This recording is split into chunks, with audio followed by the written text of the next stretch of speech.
ನಮಸ್ಕಾರ. ನೀವು ನೋಡ್ತಾ ಇದ್ದೀರಿ ಉಪ್ಪೆ ನ್ಯೂಸ್ ಚಾನೆಲ್. ನಾನು ನಿಮ್ಮ ಅನಿಲ್ ಕುಮಾರ್ ಸಿಂಧೆ.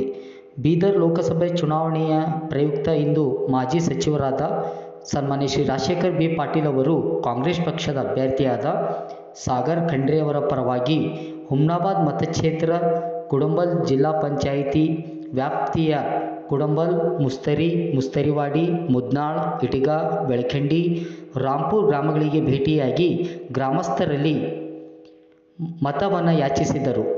ಕಾಂಗ್ರೆಸ್ ಸರ್ಕಾರ ಅಧಿಕಾರಕ್ಕೆ ಬಂದ ನಂತರ ನುಡಿದಂಥ ನಡೆದಿದೆ, ಪಂಚ ಗ್ಯಾರಂಟಿಗಳನ್ನು ಜಾರಿಗೆ ತಂದಿದೆ. ಈ ಯೋಜನೆಗಳ ಫಲ ನಿಮ್ಮ ಮನೆಗೆ ಮತ್ತು ಮನಕ್ಕೆ ತಲುಪಿದೆ. ಈ ಬಾರಿ ಕಾಂಗ್ರೆಸ್ ಪಕ್ಷಕ್ಕೆ ಭಾರೀ ಬಹುಮತವನ್ನು ನೀಡಿ ಸಾಗರ್ ಖಂಡ್ರೆ ಅವರಿಗೆ ಗೆಲ್ಲಿಸಿ ತರಬೇಕೆಂದು ಮನವಿಯನ್ನು ಮಾಡಿಕೊಂಡಿದ್ದರು. ಕಾಂಗ್ರೆಸ್ ಪಕ್ಷದ ಕೈ ಬಲಪಡಿಸಬೇಕೆಂದು ನುಡಿದರು. ಈ ಸಂದರ್ಭದಲ್ಲಿ ಡಿಸಿಸಿ ಬ್ಯಾಂಕಿನ ಉಪಾಧ್ಯಕ್ಷರಾದ ಅಭಿಷೇಕ್ ಪಾಟೀಲ್ ಅವರು ಮಾತನಾಡಿ, ಸಾಗರ್ ಖಂಡ್ರೆ ಅವರು ಯುವಕರಾಗಿದ್ದಾರೆ. ನಿಮ್ಮ ಕೆಲಸಕ್ಕೆ ಅವರು ಸದಾ ನಿಲ್ಲುತ್ತಾರೆ.